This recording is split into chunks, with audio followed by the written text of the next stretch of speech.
morning, everyone. Saffa.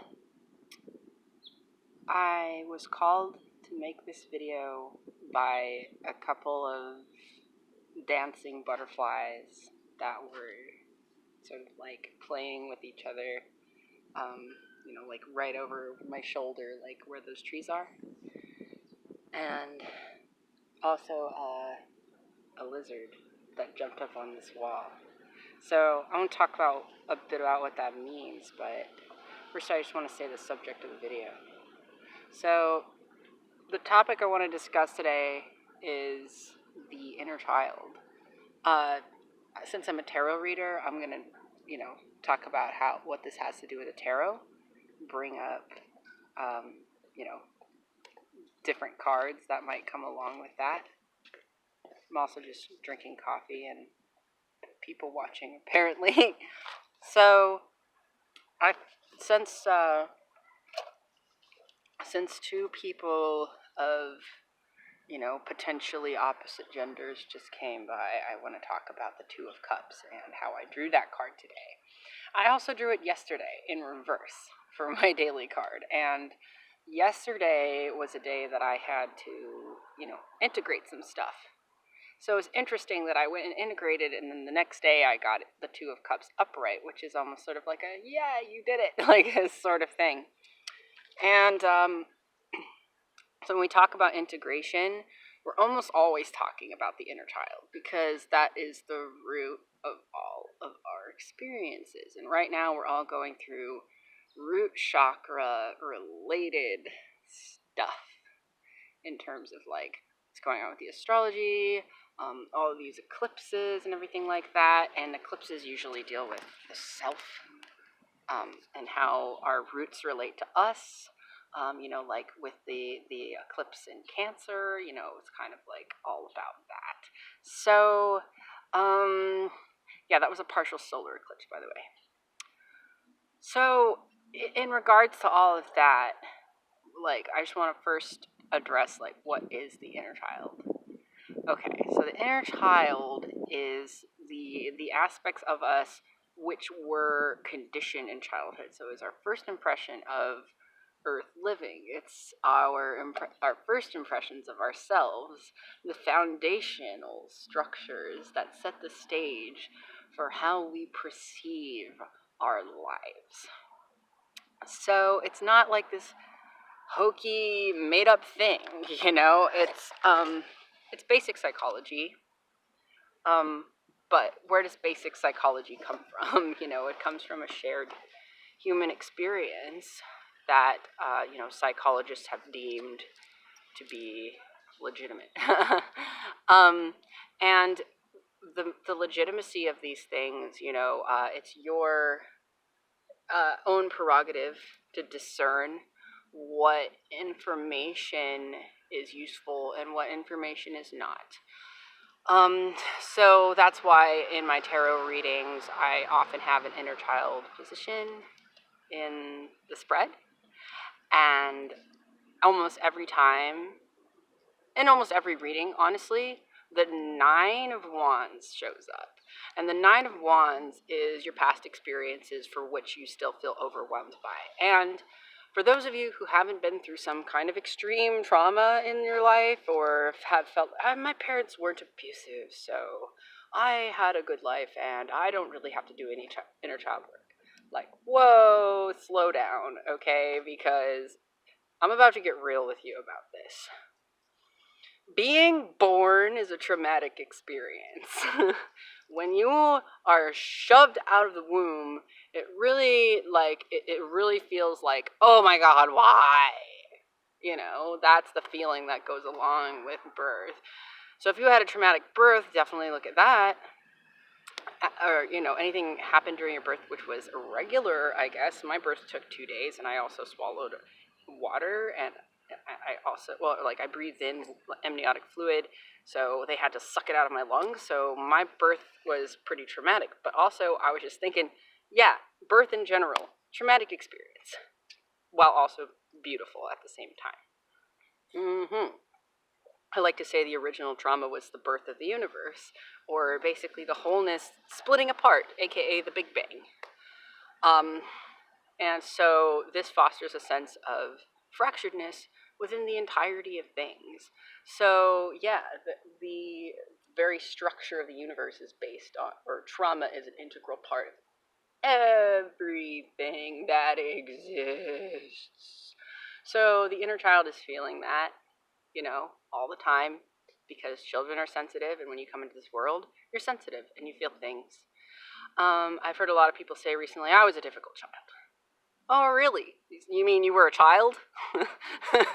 You mean that this also means like particularly sensitive, or, in need of, particular things. But that is just something that comes along with, your karma, I suppose. So when you come into this world, you know, if you feel like a burden on other people at all, it's most likely rooted in childhood and feeling like a burden because your parents may have not been ready to raise a child, which is not their fault necessarily, because there's very little out there that prepares us for life in general, let alone being parents. So there's this karma that gets passed down through generations. So when I'm making another video about the ancestral stream, ancestral karma, your soul's attachments to your mother and father, all of this stuff is related to the inner child. But the inner child is what's particularly affected by, where you grew up. So the culture of where you grew up around is like a huge part of that. The gender that was assigned to you at birth, whether that be male or female. If you were intersex, I'm sure you have a particularly interesting inner child experience. As a trans kid, when I was a kid, I was like 100% dead set on the idea that I was a boy. So all of the inner child work that I do is towards a small boy called Jack, who I was when I was that young. I was Jack, and Jack wanted to be treated like a boy, and Jack was never treated like a boy as much as Jack wanted to be treated like a boy. So I just wanted to acknowledge him here in this. And I do also have inner children that go by the name that I was given and are connected to that name and feel like a girl, and, like feel all these other things. So it's like fractured pieces of self, basically. I tell everybody about the completion process by Teal Swan because I find that it has been the most effective form of inner child work that I have done. But there's other things I've done too. Like I did regression therapy with a therapist who was also trained in CBT and art therapy, so cognitive behavioral therapy, which is basically mindfulness and meditation and grounding techniques, coupled with I'm not really sure why this person is stopping. Hold on, I'm going to pause. Okay, so somebody just wanted to ask me a question. So back to what I was saying about integration and therapies and different types of inner child work, it's up to you and to listen to your heart around which types of inner child work are going to be the best for you. This could be a physical embodiment or acting like the inner child, doing childish things, playing games, things like that, to help you get in touch with that. I know a lot of people really enjoy playing games. So, that's one way to get in touch with your inner child, right? Or doing finger painting, doing art, wearing costumes, watching your old favorite TV shows, getting into nostalgia. I like the background of this video today because it almost feels nostalgic because, like, I'm literally sitting on the ground. Like, I'm the height of a child right now, and it feels appropriate. You know what I mean? And it feels appropriate with the Two of Cups energy. The butterfly is playing. Like, that's also the Six of Cups in tarot. So the Six of Cups comes up a lot too for people. Okay, like the huge themes. It's like the way we relate to others. Two of Cups, Six of Cups is like the innocence and childlike play. And the Nine of Wands is like the sense of overwhelm of existing, being in the world, and feeling often separated, like from the mother at birth, when you first get taken out of the parent's bed and put into a crib. That's a trauma. Like, those are all traumas that you can integrate, and in order to, like, actually, feel better about yourself. So these things can be linked, related to, generalized anxiety disorder and panic attacks. And it all depends on your own individual soul's perspective. The vibration of these experiences can also be a reason why you're linked with past lives, or what I like to call simultaneous lives, because of the nature of time. So a life that your soul is experiencing in a different time frame right now, essentially, is what a past life is. That your soul is expanding into multiple bodies at once. So when people say, like, I'm a twin flame, or I'm a star seed, or I'm an infinite being, like, it's quite possible that we all are, and that we're all expanding into multiple bodies at once, and you may have the chance to interact with a body that is also embodiment of your own soul as well in this lifetime.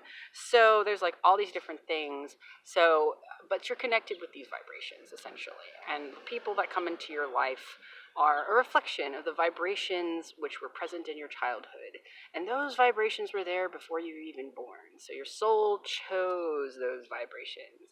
That is how your soul basically picks the experience that it wants. As it goes, okay, I see that this is this kind of archetype, and that's part of like the astrology, it's like, I see it as almost like a map for the soul. The soul goes, I want that one.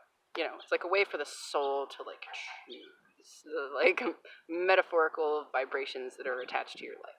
And this can be so fluid, and it's throughout timelines, and there's just so many ways to experience a lifetime, which is part of the soul, like being able to have its own will, and part of the ego being able to have its own will and its own choice. So all of these factors which make up you, being that the ego is formed by the inner child originally, but that the inner child is also connected to the heart's path. So it's almost like there's the shadow aspect of the inner child, and there's the light. The light being that children are just closer to God, as they say. Like, they're closer to source. When they're born, things are a bit more murky. The thing about me when I was born was I stared directly into my mother's eyes, and this sort of has been echoed to me over and over and over again, is that I'm this old soul or something like that. My palms have all kinds of crazy lines on them.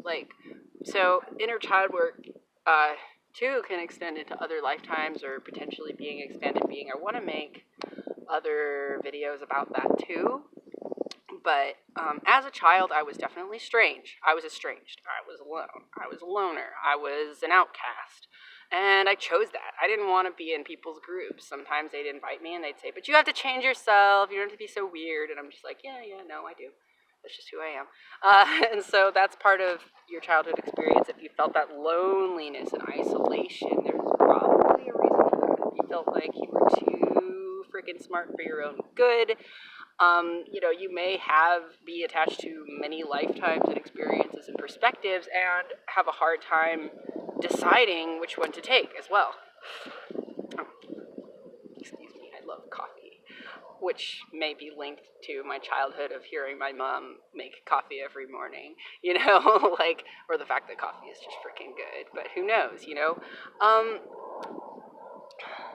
Anything else I would have to say about the inner child is that everybody has one. Everybody has the ability to get in touch with, and also simultaneously the inability. I feel like I should address that. Is that sometimes it's hard to get in touch with fractured parts of ourselves.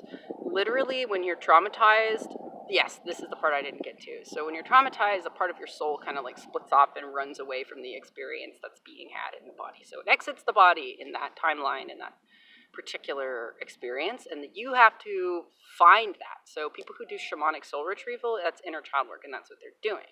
So look at the completion process by Teal Swan. I'm going to make more videos about that and how trauma affects the soul, but ultimately you're finding the lost pieces of yourself, these inner children who have run away during these traumatic experiences. And what defines a trauma is up to the inner child. It's not up to society. It's not up to right and wrong. It's not up to Freud. It's not up to Jung. It's up to you, inner child that I'm talking to through the camera. You are good. You are pure. There is nothing wrong with you. You're not a difficult child, and you deserve to heal, and bless you. Bless your heart. Okay, so for the end of this video, I'm just going to pray for you and all your inner children fractured selves who come back and be one and be in wholeness like the Two of Cups. Thank you very much for watching. Blessed be.